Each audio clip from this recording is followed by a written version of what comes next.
Hey guys, today I'm going to show you how to draw a guy in my style of drawing. So I'm going to show you what I use to draw with first.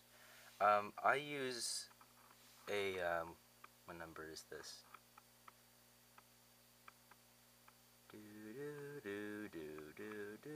Well, I don't know. I think it's a very light color of pencil, basically. It's lighter than, um, a number 2 pencil, which of course the number 2 pencil is really nice to use because of this eraser here. It's got a really nice eraser that you can use for accuracy and stuff like that. So a number 2 pencil is basically just a really good starting tool that you can use for just all your basic sketches and drawings. But I've come to like kind of the professional artist stuff. Of course, you don't always have to get the professional grand things, but you know, still. This eraser here is a kneaded gum eraser that I kind of monkey rigged onto the back of my pencil so that I can always have the convenience of going and erasing anything that I want. The convenience of these guys is that you can knead them to any shape that you want. See how thin of a point that I have right there? I can go ahead and like flatten this out a bit if I want to get a flat edge or something like that. But most of the time, it's used for like accuracy that I really like. You don't have to use the entire kneaded gum eraser. So let's start drawing. Usually what I do to start my drawing is I just go into guide circles. I'll start drawing basically, and I'll just keep going and going and going using this basic circle shape. You wouldn't imagine that this would be any person's face automatically, but you'll see what I do here. Most people actually start drawing manga from this circle, and they will sorry, I have a little bit of a cough. The next thing that I like to do is to draw the jaw, or the shape that indicated in the jaw.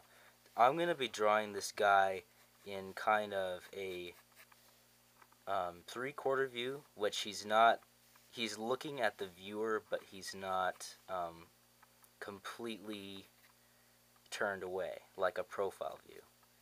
That's what you call a 3/4 view. I especially like that kind of view because it's very interesting, and it's not just a deadpan stare, you know. So, it's very interesting to see just how well people will play up that face and just the different methods for each and every person. So you see here that I have this jaw already indicated, and up here you can draw the top of the head. So you're probably starting to think like, why the heck did you draw that big circle? It looks like a stinking ring around his head.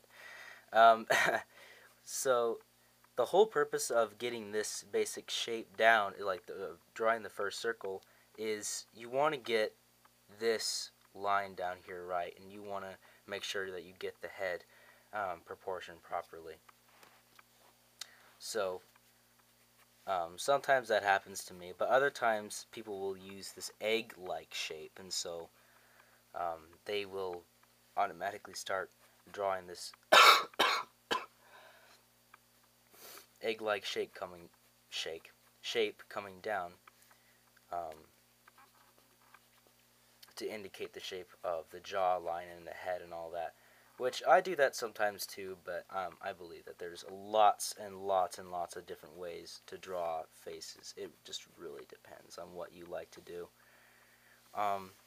One way, especially indicated like with guys, how to indicate masculinity is by doing the eyebrows in kind of a kind of angry state. This doesn't look like much right now, but you'll see where I'm going in a few. You kind of want to get down the basic idea no matter what, even if it looks kind of cruddy at first. And the higher that you put the eyes on the head, the more realistic it's going to look. I've noticed that, typically. My style is very realistic, but on top of that, that realism is a very good style that I like to prefer because it's so different from everyone else. You know, typical manga, it's usually done in this very cartoony stuff that you typically see, and that's what you say, oh, that's manga. Well, not typically. There's so many different styles of manga, it's hard to choose what kind of style that you like. And this is a style that I've come to prefer for myself as a person, that I like um, to go into this kind of style. It's realistic, but it's not so realistic that you have to follow every single rule of reality. You can bend the rules a little bit, which that's why I typically like manga. So I'm going to zoom in here, and I'm going to show you what I'm going to do with the eyes. Alright, so I've zoomed in a little bit, and you can start to see where this picture is going. He kind of has this glare on his face, almost, which, if you want to make him like some kind of sensitive guy or whatever, then you can change that up a bit. But, right now I'm going to stick to this look of intensity, which he's looking straight out at something. Maybe he's looking at the viewer, maybe he's talking to someone else.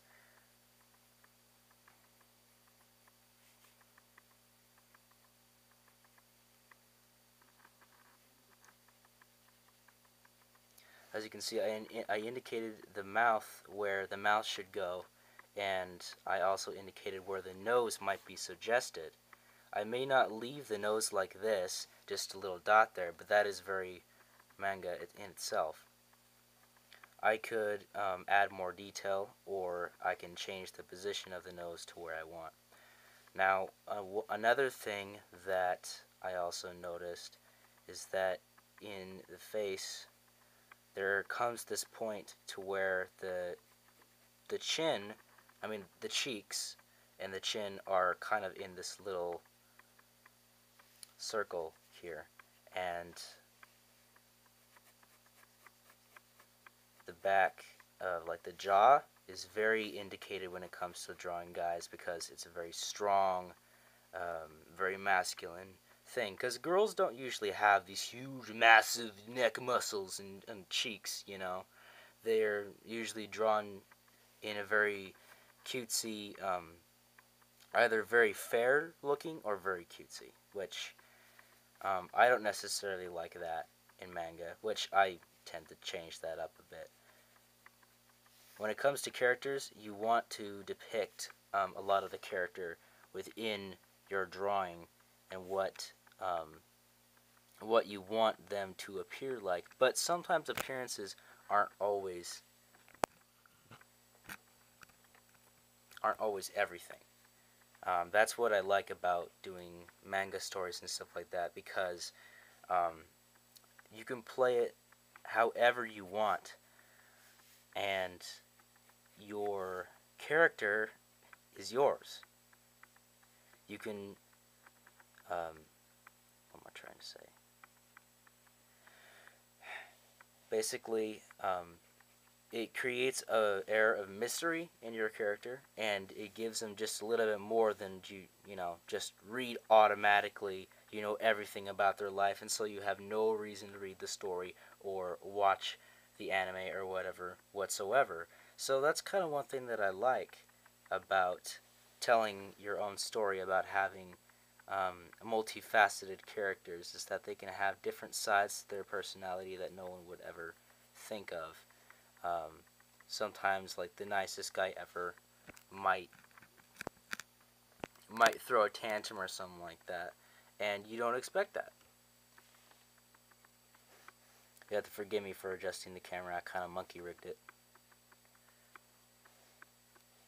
So now we're going to move on to drawing the hair. And this ring, I'm going to switch. This ring above the head also kind of helps you get to where the point is for the hair. Like, if you want, this is where you design your character, like what hairstyle you want them to have, because the hair is very important when it comes to drawing anime style characters and manga characters alike, because that's one thing that makes it the way it is. Typically, guys will have this kind of outrageous, spiky hair, and but sometimes, like in typical manga stores, you see the hair kind of goes down a bit where you don't like where it actually looks slightly more realistic when it goes down. But still, I like to add those little cartoony spikes every once in a while to make him look like he's from a manga, you know. Like if you've seen my character Yo-Yo, he has very spiky hair along with Zero and Ryuko, which I actually haven't really shown a lot of pictures of Ryuko, but perhaps sometime in the future.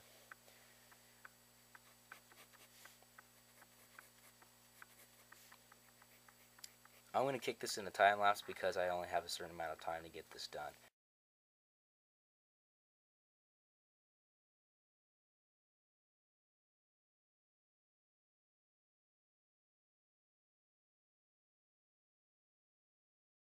As you can see, I am done with the pencil sketch, and now I'm going to move on to inking. Unfortunately, I have to move on to using time lapse because my time is extremely short, and I have to wrap this up.